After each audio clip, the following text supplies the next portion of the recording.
교육 영상을 하나 올려드리려고 하는데요. 오늘 올려드릴 교육 영상의 주제는 환율과 주가의 관계 파악하기입니다. 오늘 올려드릴 내용도 굉장히 이제 기초적인 내용이에요.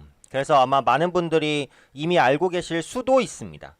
하지만 주식 투자를 시작한 지 얼마 안 되셨거나 아니면은 기존에 이제 환율과 주가가 어떤 관계를 가지고 있는지 대충은 이제 알고 계시다고 하더라도 그에 대한 부분을 다시 한번 좀 확인하시고 싶거나 이러신 분들은 이번 영상이 충분히 도움이 될 거라고 생각을 하고 있어요.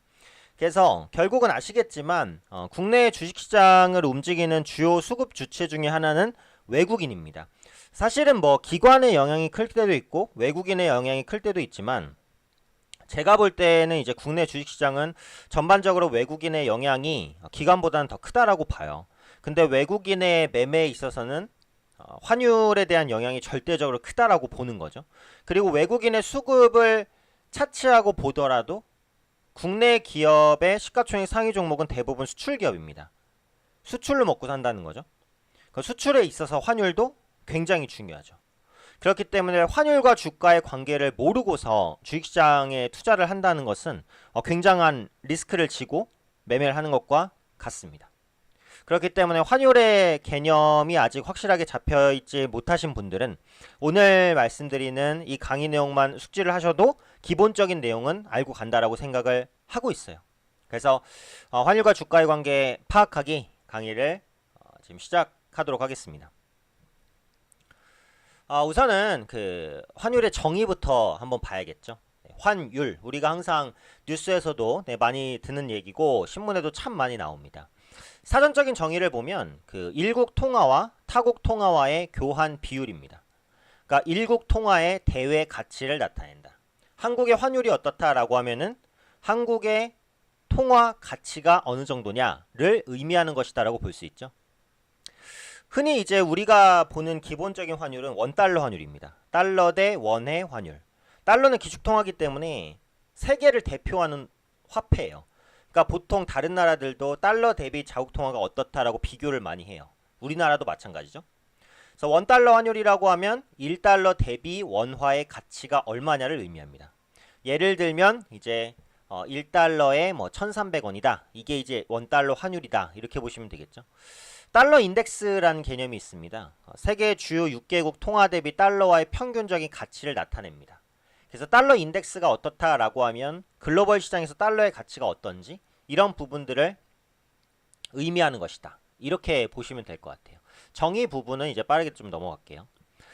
자, 여기까지 보고 이제 조금 더 쉽게 이제 비유로 갈 텐데 우선은 고정환율제와 변동환율제라는 게 있어요.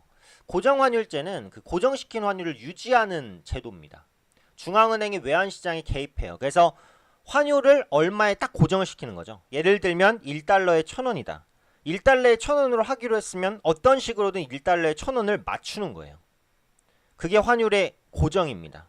고정환율제.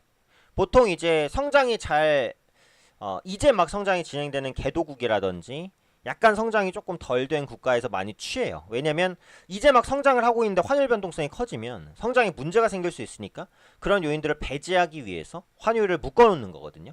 그게 고정환율제입니다. 그리고 변동환율제는 대부분의 이제 선진국에서 취하는 방법입니다. 환율을 고정하지 않고 시장의 추세에 따라서 변동하는 제도. 어떻게 변동하냐?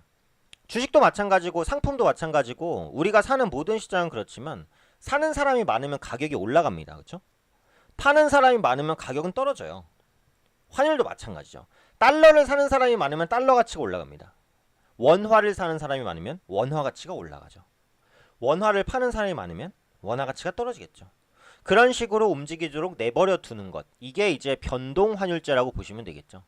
한국은 소규모 개방경제의 특성을 취하고 있습니다. 그래서 관리변동환율제를 취하고 있어요. 기본은 변동환율제인데 뭔가 급격한 경제 위기가 나타나면 환율에 개입을 할 수도 있어요. 그게 바로 관리변동환율제예요. 근데 둘 중에 뭐냐라고만 딱 얘기하면 그래도 변동환율제를 취하고 있다라고 보시는 게 조금 더 정확한 개념이다 라고 보시면 될 것 같아요. 자, 그럼 환율의 영향은 사실 굉장히 많습니다. 정말 몇십 가지 몇 백 가지가 될 수도 있어요. 하지만 지금 시장에서 그거를 다 다룰 수는 없기 때문에 아주 대표적인 두 가지의 영향. 첫 번째, 경제와 기업에 미치는 영향. 특히 이제 기업의 영향이겠죠. 두 번째, 수급에 미치는 영향. 이 두 가지가 핵심적으로 가장 중요해요. 그러니까 이 두 가지의 영향을 각각 한번 확인을 해보도록 하겠습니다. 자, 첫 번째로 이제 경제, 즉 이제 기업에 미치는 영향입니다. 자, 원화 강세 일대를 볼게요. 원화의 구매력이 달러화보다 높아지는 상황입니다. 자, 1달러에 1,200원이었는데 그러니까 지금이 보시면 1달러에 1,200원 정도가 돼요. 그러니까 1달러에 1,200원이었는데 1달러에 1,000원이 됐으면 어떻게 된 거죠? 원화가 강해진 거죠. 왜? 예전에는 1달러를 살 때 1,200원을 줘야 되는데 지금은 1달러를 살 때 1,000원만 주면 돼요. 그럼 달러 가치는 하락했고 원화 가치는 올라간 거죠.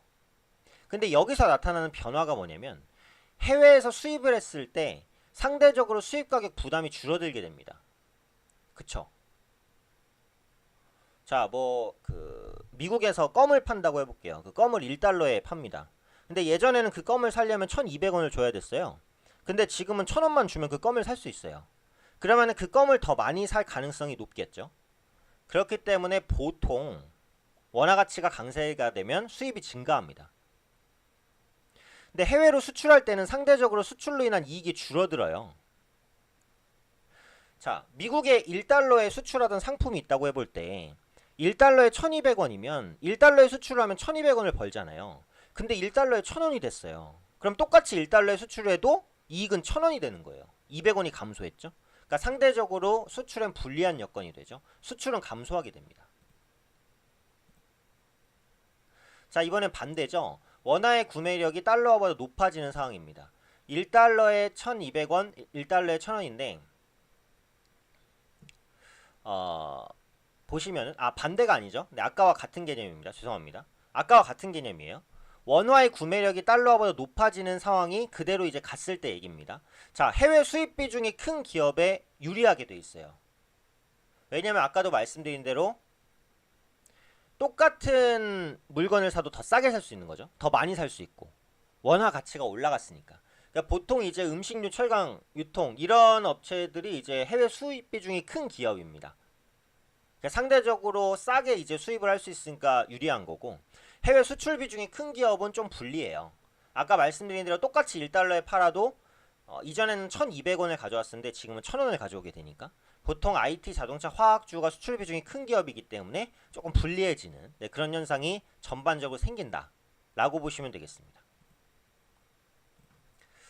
자, 그래서 원화 강세를 지금 계속해서 보고 있는데요. 가구 업체의 통나무 수입 가격이 10달러, 12,000원.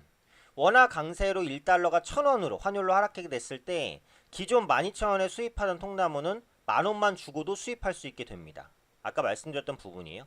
그렇게 되면 더 많은 통나무를 수입하거나 아니면 같은 양의 통나무를 수입하고도 비용을 절감할 수 있어요. 그래서 어쨌든 수입 측면에서 유리하다라는 걸 의미하는 겁니다. 자, 자동차 업체의 자동차 수출 가격이 10달러라고 쳐볼게요. 물론 10달러짜리 자동차는 없습니다만 예를 드는 거니까요.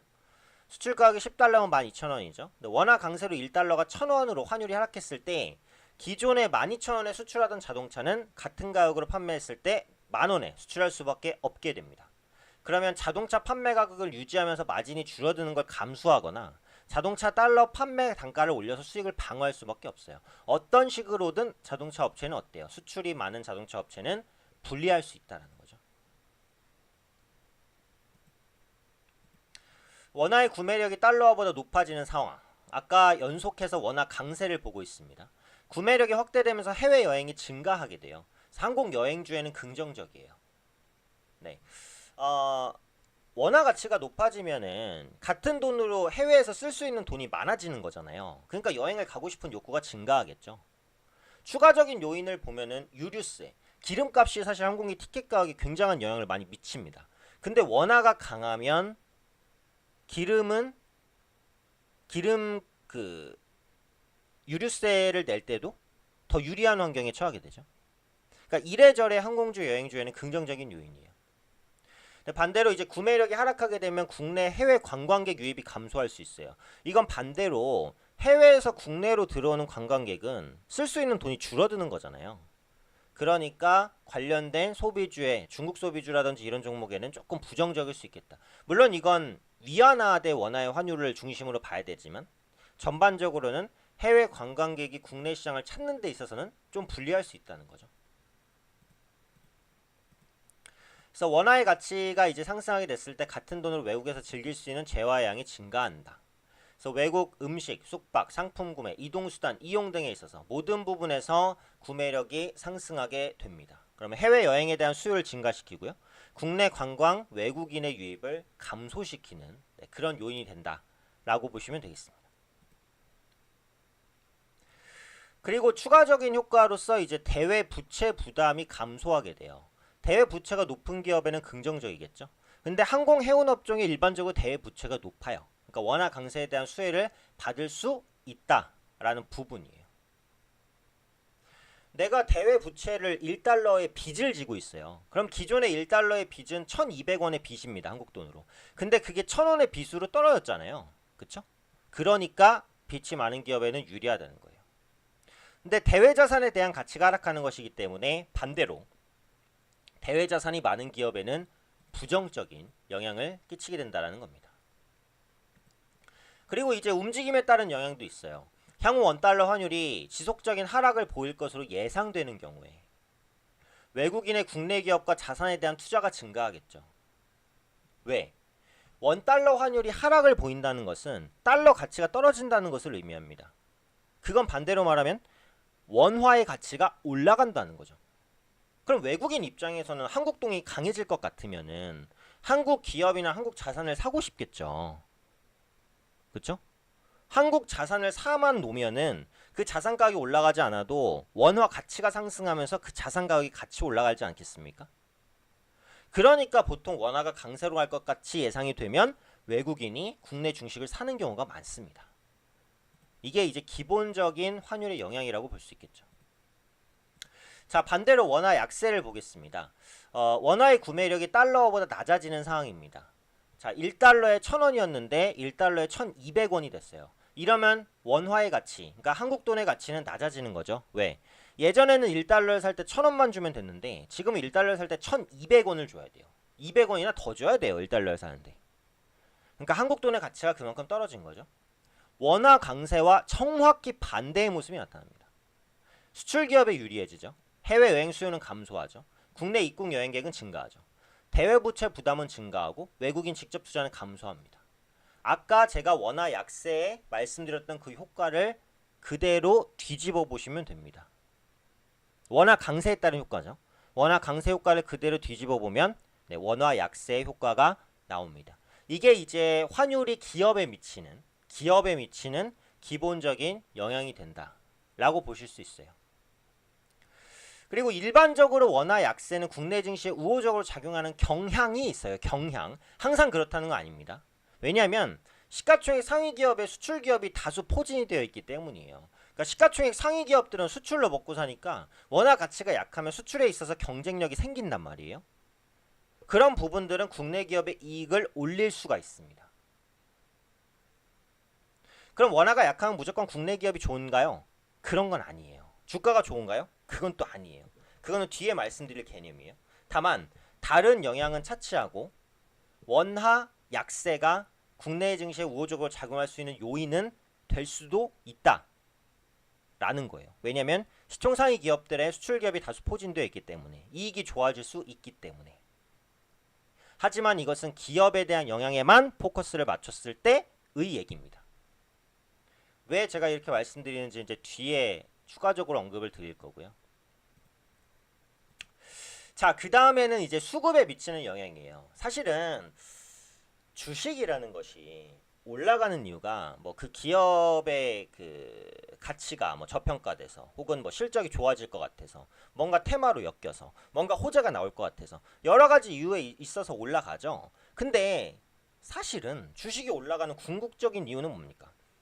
매수를 하기 때문에 올라가는 거예요. 아무리 호재가 있어도 매수 안 하면 어때요? 안 올라가요.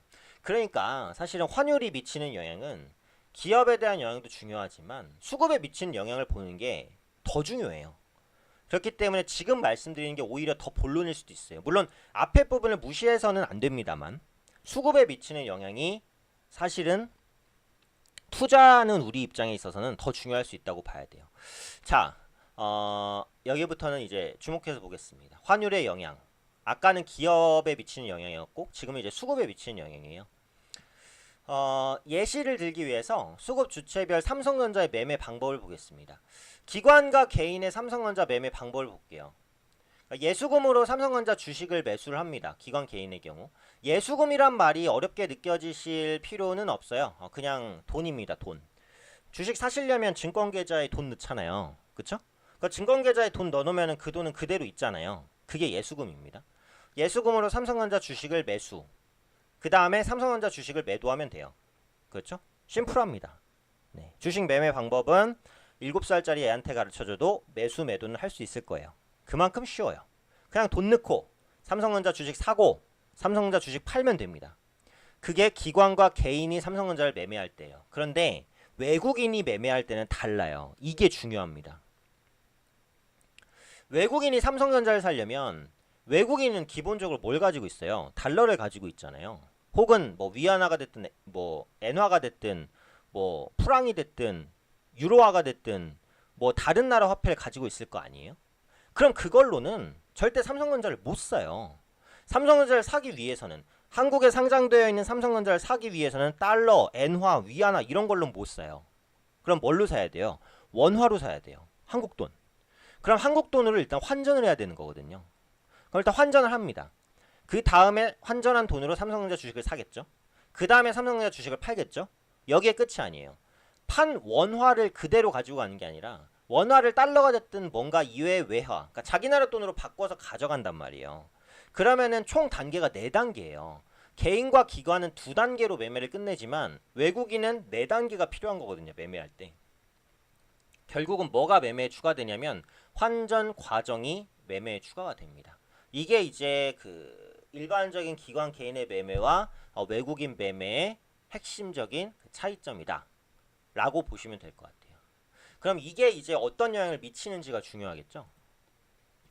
자, 보겠습니다. 수급주차율 삼성전자의 매매 수익률입니다. 삼성전자 매수가가 이제 그 100만원이라고 쳐볼게요. 근데 삼성전자의 매도가가 120만원이 됐어요. 지금은 삼성전자가 액분으로 이제 많이 단가가 낮아졌지만 예전에는 뭐 100만원 넘었었죠. 그러니까 삼성전자 한 주에 100만원이라고 가정을 하고 기관 개인이 삼성전자를 매매했을 때예요. 삼성전자를 100만원에 사서 120만원에 한 주를 사서 한 주를 팔았으면 20만원을 벌었죠. 물론 세금 떼고 수수료 떼면 더 적습니다만 지금은 예를 드니까요. 그럼 20%의 수익률이 낮습니다. 그쵸? 외국인의 경우는 어때요? 똑같이 삼성전자 100만원에 사서 120만원에 팔았어요. 그럼 똑같이 20%의 수익이 났어요. 그런데 이 투자 기간 동안 그러니까 삼성전자 주가가 100만원에서 120만원으로 20%가 올라가는 그 기간이 있을 거 아닙니까? 그 기간 동안 환율이 1달러에 1000원에서 1달러에 900원으로 바뀌었다 라고 가정을 해보겠습니다. 그러면 어떤 현상이 발생할까요? 이거를 한번 이제 미리 생각해 보시는 것도 좋아요. 어떤 현상이 발생할까? 외국인은 과연 더 이득을 봤을까? 아니면 외국인은 더 손해를 봤을까? 네, 그런 부분들을 한번 생각해 보시는 거거든요. 잠시 생각해 보셨나요? 자, 그러면은 넘어가겠습니다. 삼성전자 매수, 매도 20%, 주식으로만은 20%의 수익을 거둔 게 맞아요. 그런데 투자 기간 동안 원달러 환율이 1달러에 1000원에서 1달러에 900원으로 바뀌었습니다. 원화가 강세가 된 거예요. 원화가 강세가 된 거죠. 자, 그러니까 기존에는 1000달러를 100만원으로 환전해서 삼성전자 한 주를 매수한 거예요. 그 120만원의 삼성전자를 매도해서 120만원의 원화를 확보하게 된 거예요. 근데 여기서 중요한 게 120만원을 다시 달러로 가져가야 되죠? 이게 중요한 겁니다. 그럼 여기서 달러로 다시 가져가는 과정에서 어떤 현상이 생기냐? 기존 환율 기준, 그러니까 환율이 변화가 없었다면 그대로 20% 수익으로 끝나는 게 맞아요. 근데 환율이 변경되면 원화가 강세로 가면서 수익이 1200달러가 아니라 1333달러가 됩니다. 기존에는 이제 1000원이었으니까 120만원을 1000으로 나눠서 1200달러 수익이 돼야 되는 게 맞는데 환율이 900원으로 바뀌었기 때문에 나누는 걸 900으로 바꾸는 거예요. 그러면은 1333달러 플러스 33% 수익이 됩니다. 플러스 20%의 수익이 원화 강세로 인해서 33% 수익으로 바뀌었어요. 그럼 외국인 투자자는 투자를 할 때 환율의 변동성을 예상하고 그거를 감안해서 투자를 할까요? 아니면은 투자를 할 때 그냥 환율은 나 몰라라 하고 어찌 될지 모르겠다, 그냥 올라갈 주식이나 냅다 사보자, 이렇게 매매를 할까요? 당연히 환율에 대한 방향성 예측도 동반이 되는 겁니다. 이게 개인과 기관의 수익률과 외국인 수익률이 달라지는 이유예요. 그러니까 결국은 20%는 뭐예요? 주가 상승률로 인한 수익이고 13%는 뭐예요? 환율로 인한 수익이에요. 주가 매매 차익 20%, 환차익 13%를 더해서 총 33%의 이익을 가져갑니다. 개인과 기관은 20% 먹었는데 외국인은 33% 먹었어요. 아, 배 아픕니다. 그죠? 개인 기관 투자자 대비 플러스 13%의 추가 이익이 환으로 시현이 됩니다. 자, 그러면 이제는 반대의 경우를 볼게요. 기관과 외국인의 삼성전자 수익률 아까와 똑같아요. 100만원에 사서 120만원에 한 주 사고 한 주 팔았어요. 20% 수익이죠. 외국인의 경우 똑같이 100만원에 사서 120만원에 팔았어요. 20% 수익이죠. 그런데 삼성전자가 100만원에서 120만원이 되는 동안 아까는 1달러에 1000원인 환율이 900원이 됐죠. 지금은 1달러에 1000원인 확률이 1100원이 됐습니다. 원화 가치가 약해졌어요. 이 경우는 어떻게 될까? 이 경우는 어떻게 될까요? 당연히 아까와 반대겠죠. 외국인의 삼성전자 수익률을 볼게요. 아까 말씀드렸듯이 20%, 그러니까 환율 고려하지 않으면 개인 기관과 똑같아요. 근데 환율이 1000원에서 1100원으로 바뀌었어요. 1달러당. 그러면은 기존에 1000달러를 100만원으로 환전해서 삼성전자 한 주를 매수하고 120만원에 삼성전자를 매도해서 120만원을 확보를 했는데 원화를 120만원의 원화를 달러로 이제 환전을 한다. 이게 중요한데 환전을 하는 과정에서 어떤 일이 벌어지나? 이런 일이 벌어집니다. 주식으로 20% 수익 받죠? 근데 원화가 약해지다 보니까 달러로 환전하는 과정에서 손해를 보게 되는 거예요. 막상 바꿔보니까 1090달러밖에는 안 나왔어요. 플러스 9% 수익이 되는 거예요. 그러면은 주식 차익으로는 20%를 벌었지만 환으로 11%를 뱉어냅니다. 그럼 수익이 9%밖에 안 되는 거예요. 개인과 기관은 20%를 먹었는데. 그쵸? 이렇게 환율은 외국인의 수익에 직접적인 영향을 미치게 됩니다. 그러니까 정리하면 이제 그 주가 매매 차익 20% 마이너스 환차손 11%로 총 9%의 수익을 확보하게 돼요. 개인 기관 투자자 대비 마이너스 11%의 이익 감소가 시현이 됩니다. 심하게는 지금은 이제 1달러에 1000원에서 1100원이 됐죠. 근데 1달러에 1000원에서 1500원 막 이런 식으로 확 바뀌어버리잖아요. 그럼 주식으로는 수익 받는데 환 때문에 손실 봐서 최종 수익은 없고 그냥 손실이 나는 경우도 많아요.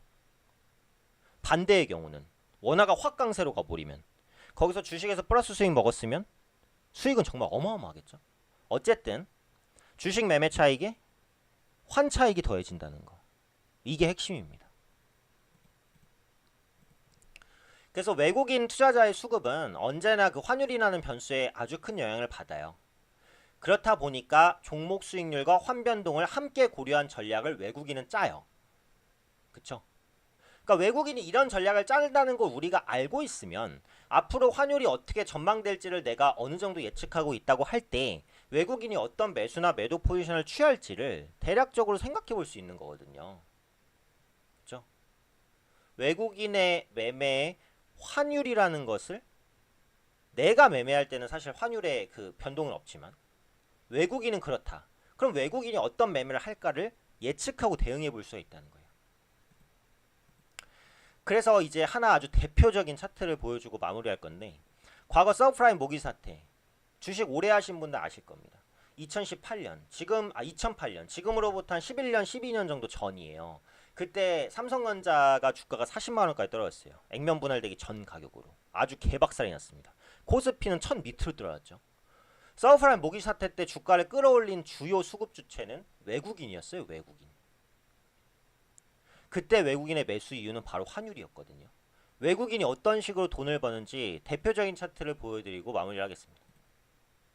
자, 이때 보시면은 서브프라임 모기지 때예요. 여기가 2007년 차트, 2008년 차트인데 2008년 한 후반, 한 8월, 9월부터 아주 주가가 개박살이 나면서 최저가 892를 찍습니다. 이때 미네르바가 나와서 뭐 주가 500 간다 막 이런 소리도 했어요. 그때를 바닥으로 올라갔지만 주가는 공포심이 최고로 다다를 때가 이제 바닥이라는 걸 다시 한번 알 수 있는 그런 사건이었는데 어쨌든 종합주가지수가 이때 급락을 합니다. 급락을 해요. 그쵸? 근데 여기서 주가가 급락할 때 이걸 다 냅다 던진 투자자는 누구였냐면 이 선을 보시면 아시겠지만은 외국인 투자자예요. 외국인 투자자.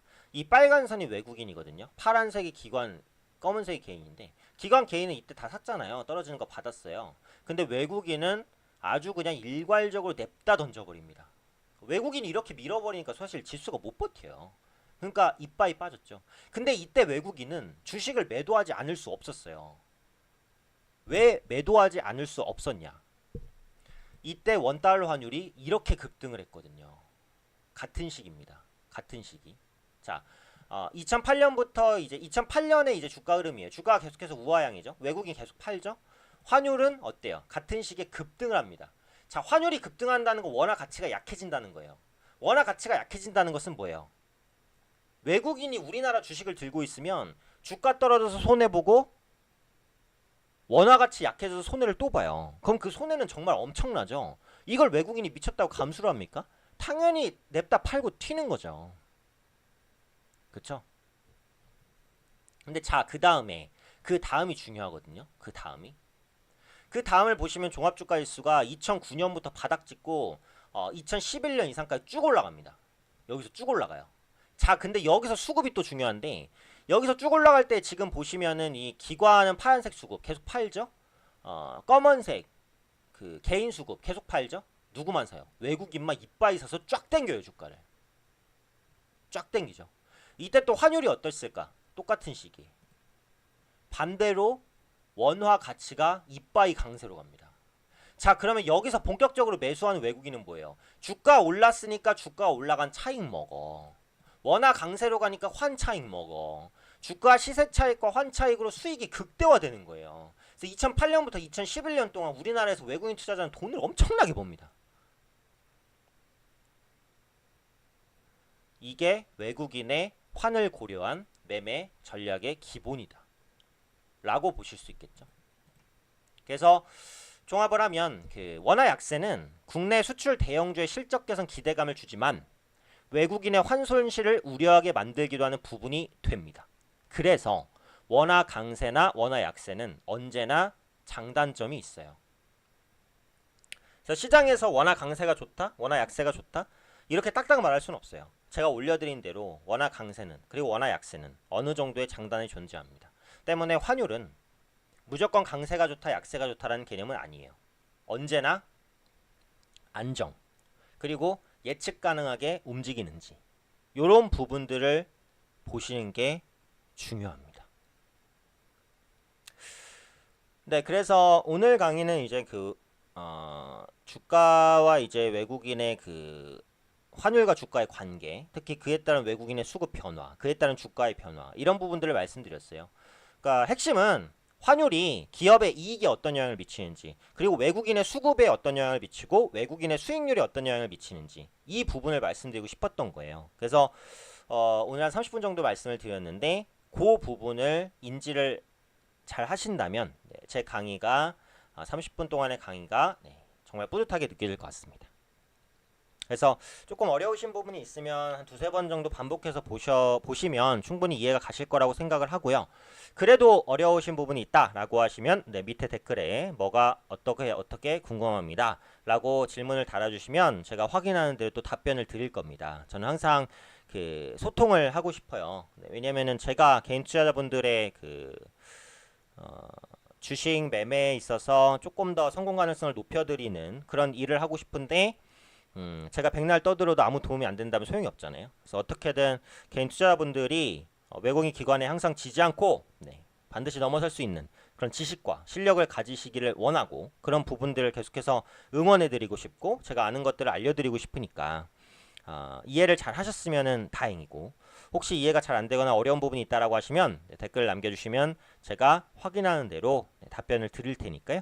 어쨌든 제 강의가 헛되지 않고 조금이라도 한 분의 투자자에게라도, 한 분의 구독자에게라도 도움이 되셨으면 하는 바람입니다. 자, 그러면 주가와 환율 관계에 대한 교육 영상 여기까지 말씀을 드리고요. 또 다른 좋은 교육 영상으로 저는 찾아뵙도록 하겠습니다. 이상으로 오현진 팀장이었습니다.